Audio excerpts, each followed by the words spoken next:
Third type of activity, oh third type of activity से एक और एग्जांपल पहले, state giving reason a transaction that is always classified as an investing activity, purchase of a fixed asset. Fixed asset खरीदना कभी किसी का काम नहीं हो सकता क्योंकि फिक्स्ड एसेट होता है नॉट मेंट फॉर रीसेल। तो ये this is relating to investing activities. Financing activities क्या होती हैं? Activities which bring about the change in owners capital and borrowings. Equity share capital, preference share capital, borrowings. Borrowings include long term and short term. इनसे related जो भी transactions, वो आपकी financing activity है। We are talking about non financing companies here, क्योंकि financial companies के लिए तो शॉर्ट टर्म लोन लेना देना वो सब तो उनका काम है, लोन देना लेना उनका काम। तो let's first discuss about non financial companies. Shares issue करे, पैसा आया, फाइनेंसिंग एक्टिविटी। आपने शेयर्स बाय बैक करे, पैसा दिया, फाइनेंसिंग एक्टिविटी। आपने डिबेंचर्स इशू करे, फाइनेंसिंग एक्टिविटी। आपने डिबेंचर्स रिडीम करे, रीपेमेंट करी, फाइनेंसिंग एक्टिविटी। आपने लोन बोरो करा, फाइनेंसिंग एक्टिविटी। आपने लोन रीपे करा, फाइनेंसिंग एक्टिविटी।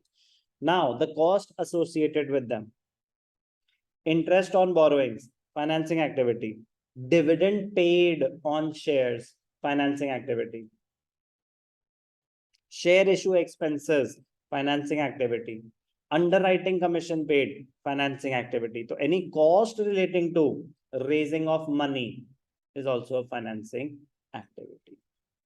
Clear? तो मीनिंग तो हम ऑलरेडी 50 बार कर चुके हैं, एग्जाम्पल्स पे आते हैं। मीनिंग ठीक है ना? proceeds from issue of shares, proceeds from issue of debentures, payment for buyback of shares। Debentures के जब पैसे वापस करते हैं तो उसके लिए टर्म यूज करी जाती है रिडेम्पशन ऑफ डिबेंचर्स। कंपनी जब अपने शेयर्स वापस खरीदती है उसके लिए टर्म यूज करी जाती है बायबैक। प्रेफरेंस शेयर्स की एक कैटेगरी होती है जो रिडीम होती है, बाकी सारे शेयर्स कंपनी बायबैक करती है, रिडेम्पशन नहीं होती क्योंकि shares are irredeemable, shares are irredeemable during the life of the company. Loans जो बोरो किए थे उनकी repayment, financing activity. Payment of dividend shares पे, financing activity. Payment of interest on debentures and loans, financing activity. Increase और decrease in bank overdraft, cash credit. आपका bank overdraft बढ़ गया इस साल 50,000 से, तो आपने बैंक से और क्रेडिट लिया होगा। आपका cash credit short term loan होता है। क्या होता है ये? Short term loan. तो अगेन ये सब किस कैटेगरी में आते हैं? Financing activities. कोई डाउट? एग्जाम्पल कराए sir. Identify out of the following which are shown as a financing activity: repayment of loan, financing activity; proceeds from issue of shares, financing; debenture subscribed by the company, subscribed by the company। हमने किसी के debenture subscribe करे हैं तो ये तो investment करी है हमने। Redemption of preference shares, financing activity. Interest paid, financing activity. Dividend paid, financing activity. Increase, issue of bonus shares, not a part of cash flow statement। 8th नहीं आया ना, ठीक है। और 3rd नहीं आया, वो भी ठीक है। 4th 5th 6th आया, बाकी सारे आया ना, ठीक है। सिर्फ 2 ही थे, एक ये और एक ये। Clear? Easy. State giving reason a transaction that is always, very very important, कोई ऐसी ट्रांजैक्शन जो हमेशा ऑपरेटिंग थी, सैलरीज एंड वेजेस। कोई ऐसी ट्रांजैक्शन जो हमेशा इन्वेस्टिंग थी, buying of fixed assets, buying and selling of fixed assets, non current assets. कोई ऐसी ट्रांजैक्शन जो हमेशा फाइनेंसिंग होगी, पेमेंट ऑफ डिविडेंड। क्यों? क्योंकि डिविडेंड किस पे होता है? शेयर्स पे। कौन से शेयर्स? जो आपने इशू कर रखे हैं पब्लिक को। शेयर्स इशू करना कभी किसी का काम नहीं हो सकता, वो सिर्फ बिजनेस के लिए पैसा रेज करने के लिए इशू किए जाते हैं। इसीलिए डिविडेंड पेड, डिविडेंड रिसीव कर रहे हो तो नॉर्मल कंपनीज के लिए वो एक इन्वेस्टमेंट होता है, और शेयर फाइनेंसिंग कंपनीज के लिए वो ऑपरेटिंग इनकम होता है, क्योंकि उनका काम है शेयर में पैसा इन्वेस्ट करना शॉर्ट टर्म के लिए। तो डिविडेंड रिसीव ऑपरेटिंग भी हो सकता है, इन्वेस्टिंग भी हो सकता है, but dividend paid is always a financing activity irrespective of the nature of the company। Without ये very very important transaction, very very important transaction। Give an example। very important. Give an example of a transaction in which a part is an investing activity and a part is financing activity. ध्यान से देखना, very important. एक होता है higher purchase system. क्या होता है? Direct मतलब जिसे कहते हैं, इसे कहते हैं पिक्यूलियर क्वेश्चन. पिक्यूलियर क्वेश्चन वो होते हैं टिपिकल क्वेश्चन कि अगर कर रखा है तो आप एग्जाम में कर पाएंगे, नहीं कर रखा तो नहीं कर पाएंगे.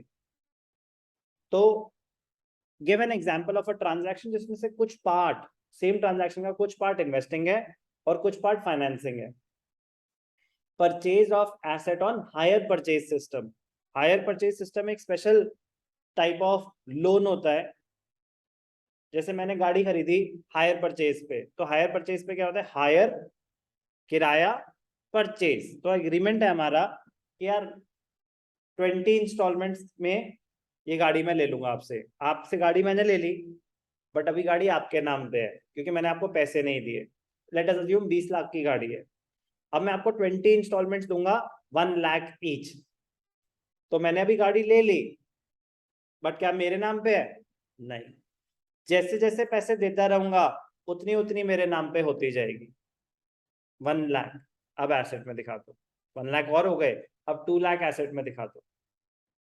तो a part is investing, asset purchase जैसे से होता जा रहा है, और उस पर जो आप इंटरेस्ट पे कर रहे हैं क्योंकि आपने एग्रीमेंट है, तो अ पार्ट इज फाइनेंसिंग.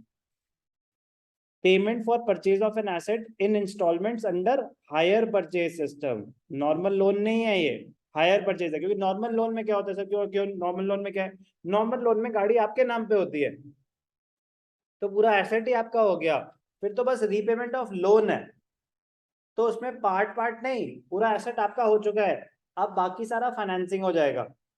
लेकिन इसमें तो एक ट्रांजैक्शन का ही कुछ पोर्शन प्रिंसिपल होता है कि फॉर एग्जांपल आपने 1 लाख दिए, तो उसमें 80,000 was for principal payment and 20,000 was for interest. तो जो 80,000 है वो एसेट्स में चला जाता है, 20,000 इंटरेस्ट में चला जाता है. Part is principal, part is investing, part is financing. Hire purchase. The installment has two components, principal and interest. Principal is shown under investing activity and interest is shown under financing activity. Theoretical question, इसका पूरे CFS से दोबारा कोई लेना देना नहीं होगा, but बोलो टिपिकल क्वेश्चन कि ऐसे क्वेश्चन एग्जाम में आ सकता है 1 मार्कर में, डायरेक्ट क्वेश्चन. तो बेटा अब आपको सबका मीनिंग पता चल गया है. नेक्स्ट क्लास में हम कुछ और थ्योरेटिकल क्वेश्चन करेंगे छोटे मोटे, बट बहुत जल्द हम फॉर्मेट पे आ जाएंगे कैश फ्लो स्टेटमेंट के. अभी फॉर्मेट स्टार्ट भी नहीं हुआ.